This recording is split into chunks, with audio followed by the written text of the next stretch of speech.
ஓம் சாந்தி. பாபாவுடைய இனிமையான மகாவாக்கியம். இன்று 5/5/2025 பாபா சொல்றாங்க, மீட்டி பச்சே சதா இஷி நஷே में रहो कि हम संगमयुग ब्राह्मण है. இனிமையான குழந்தைகளே, சதா இந்த ஒரு நஷால இருங்க. நான் சங்கமயுக பிராமணன். हम जानते हैं जिस बाबा को सब पुकार रहे हैं वो हमारे सम्मुख है. நாம தெரிஞ்சிருக்கிறோம், எந்த தந்தையை நாம் எல்லோரும் அழைத்து கொண்டிருந்தோம் அவர் நம் முன்பாக இருக்கின்றார். जिन बच्चों का बुद्धि योग ठीक होगा उन्हें कौन सा साक्षात्कार होता रहेगा. எந்த குழந்தைகளோட புத்தி யோகம் சரியாக இருக்கின்றது அவர்களுக்கு என்ன ஒரு சாட்சாத்காரம் ஏற்பட்டுவிடும். சாட்சாத்காரம் ஏற்படும். संगमयुग नई राजधानी में क्या क्या होगा, कैसे हम स्कूल में पढ़ेंगे, फिर राज्य चलाएंगे, ये सब साक्षात्कार जैसे जैसे नजदीक आते जाएंगे होता जाएगा. சத்தியுகத்தினுடைய ராஜதானி எப்படி இருக்கும்? எந்த குழந்தையோட புத்தி யோகம் சரியா இருக்கோ, ரொம்ப துல்லியமா இருக்கு, அவங்களுக்கு என்ன காட்சி கிடைக்கும் அப்படின்னா, சத்தியுகத்துல புது ராஜ்யத்துல என்னென்ன இருக்கும், அங்க நம்ம ஸ்கூல்ல எப்படி படிப்போம், ராஜ்யம் எப்படி நடத்துவோம், இது போன்ற எல்லா விஷயங்களும் சாட்சாத்காரம் ஆகிக்கொண்டே இருக்கும், காட்சியா தென்படும். எப்படி நம்ம அதுக்கு அருகாமையில போறோமோ அது தாந்தாப்புல காட்சி கிடைச்சிட்டே வரும். परंतु जिनका बुद्धि योग ठीक है, जो अपने शांतिधाम सुखधाम को याद करते हैं, धंधा दूरी करते भी एक बाप को याद में रहते हैं, उन्हें ये सब साक्षात्कार. ஆனா இந்த காட்சி யாருக்கெல்லாம் கிடைக்கும் அப்படின்னா, புத்தி யோகம் யாருக்கு சரியா இருக்கு, யார் தன்னோட சாந்திதாம் சுகதாமத்தை நினைவு செய்றாங்க, வியாபார காரியங்கள் செஞ்சாலும் கூட ஒரு தந்தையோட நினைவில் இருக்கிறாங்க, அவர்களுக்கு இது அனைத்தும் காட்சியாக கிடைத்து கொண்டே இருக்கும். பாபா முரளி உள்ள சொல்றாங்க, तुम जानते हो बाबा इनमें आए हैं, हम उनके बने बाबा ही आकर पदे से पावन होने का रास्ता बताते हैं. सारा दिन बुद्धि में रहता है. यू शिव बाबा की संतान है तो सब, परंतु तुम जानते हो और कोई नहीं जानते. நீங்க தெரிஞ்சிட்டீங்க, பாபா இவரோட சரீரத்துல வந்திருக்கிறார், நாம் அவருடையவராக ஆயிட்டோம். பாபா தான் சுயம் வந்து பதித்தத்தில் நம்மளை பாவனமாகத்தான வழி சொல்றார். இந்த விஷயம் முழு நாளும் புத்தியில் இருக்கணும். சிவபாபோட குழந்தைகள் தான் எல்லாருமே. ஆனால் நீங்க தெரிஞ்சுக்கிறீங்க இந்த விஷயத்த, வேற யாரும் தெரிஞ்சில்ல. தும் பச்சே சமஜ்தேகம் ஆத்மா, நீங்க புரிஞ்சிட்டீங்க நான் ஆத்மா. நமக்கு பாபாட்டேந்து கட்டளை கிடைச்சிருக்குது. என்ன கட்டளை? குழந்தைகளே என்னை நினைவு செய்யுங்க, நான் உங்களுடைய எல்லையற்ற தந்தை. சப் சில்லாத ரத்தைக்கு பதித்து பாவனாவும், எல்லாரும் கதறிட்டு இருக்காங்க, கூப்பிட்டுட்டே இருக்கிறாங்க, பதித்த பாவனனை வாங்க, எங்களை பதித்தத்திலிருந்து அழுக்கிலிருந்து தூய்மையாக்குங்க. நம் பதித்து பனை தேனே கதே, நான் அழுக்காயிட்டோம்னு தேகம் சொல்லல, ஆத்மா சொல்லுது. ஆத்மாவினுடைய கூக்குரல் யாருக்கு கேட்கும்? இது யாருக்கும் கேட்காது, ஒரே ஒரு பரமாத்மாவுக்கு மட்டும்தான் கேட்கும். ஆத்மா தான் இதை சொல்லி அழைக்குது அப்படின்றது பாபாவுக்கு மட்டும்தான் கேட்கும். அதான் மற்றவங்களுக்கு கேட்கல, கேட்கவும் இல்லை, அவங்க அதுக்கான எந்த நிவாரணமும் கொடுக்க முடியாது. ஆத்மாவை எப்படி தூய்மையாக்க முடியும் இல்லையா? अभी बाप तुम बच्चों को समझा रहे, ये भी सुनते हैं. बाप ये सृष्टि के आदि मध्य अंत का राज कौन समझा सकेंगे? இப்போ பாபா குழந்தைகளாகி உங்களுக்கு புரிய வச்சுட்டு இருக்கிறார், இவரும் கேட்டுட்டு இருக்கிறார். பிரம்மா பாபா, பாபா இல்லாம சிருஷ்டியோட ஆதிமத்திய அந்திம ரகசியம் யார் புரிய வைக்க முடியும்?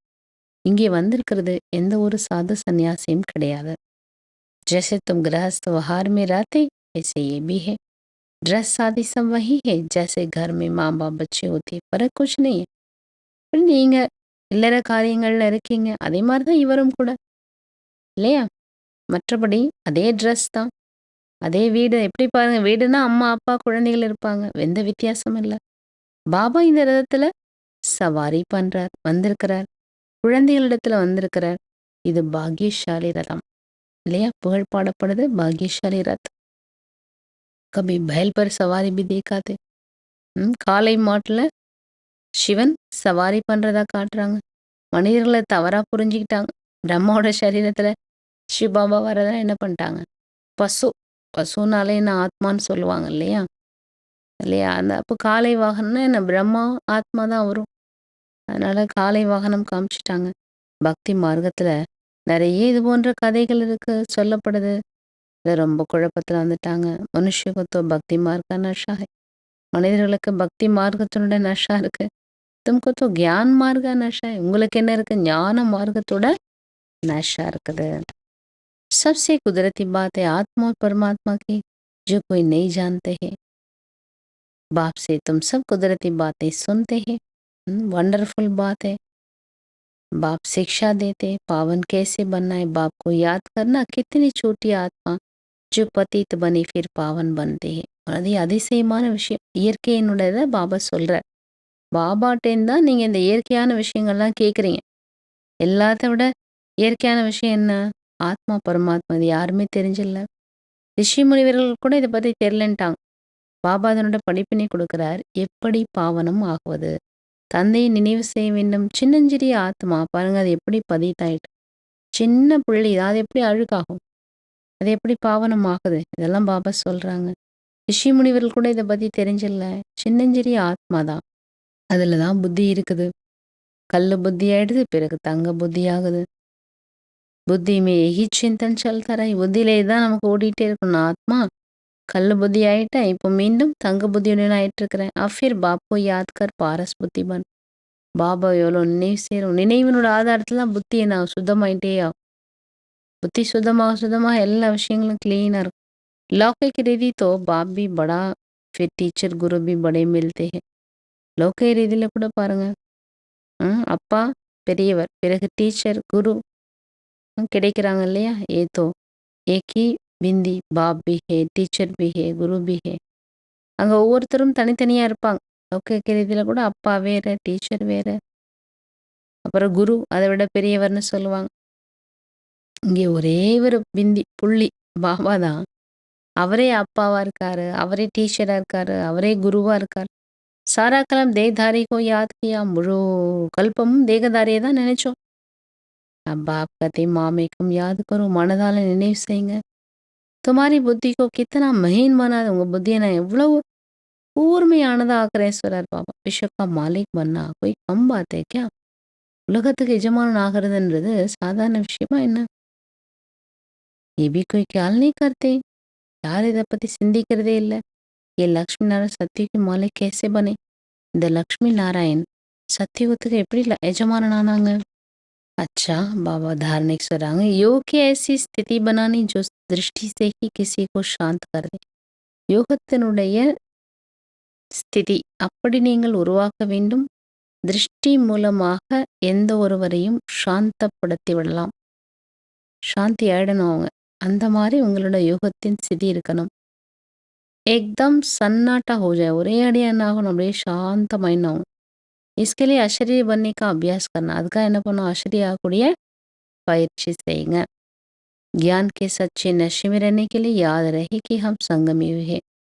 இரண்டாவது விஷயம், ஞானத்தினுடைய உண்மையான போதையில் இருக்கிறதுக்காக, நஷால இருக்கிறதுக்கு நினைவு இருக்க வேண்டும். நான் சங்கம யுகத்தின் நிவாசி, நான் சங்கம யுகத்தை சேர்ந்தவன். அபி புராணி துனியா பதல்னே வாலே. நான் சங்கம யுகத்தில் இருக்கிற இந்த பழைய உலகம் மாறக்கூடியது, மாறப்போகின்றது. हम अपने घर जा रहे. நான் என்னுடைய வீட்டுக்கு திரும்பிக் கொண்டிருக்கிறேன். ஸ்ரீமத் படி சதா சல்திரனா. ஸ்ரீமத் படி சதா நடந்து கொண்டே இருக்க வேண்டும். சோச்சா நெய் கர்னே. இது என்ன அது என்ன, இந்த பேச்சு அந்த பேச்சு இதெல்லாம் எதுவுமே இருக்கக்கூடாது. ஸ்ரீமத் என்ன இருக்கோ அந்த கோட்டில் நேராக போயிட்டே இருக்கணும். அவ்வளோதான் வரதானம். परमात्मा मिलन द्वारा रूहरियान का सही रिस्पॉन्स प्राप्त वाले बाप समान बहुरूपी भव.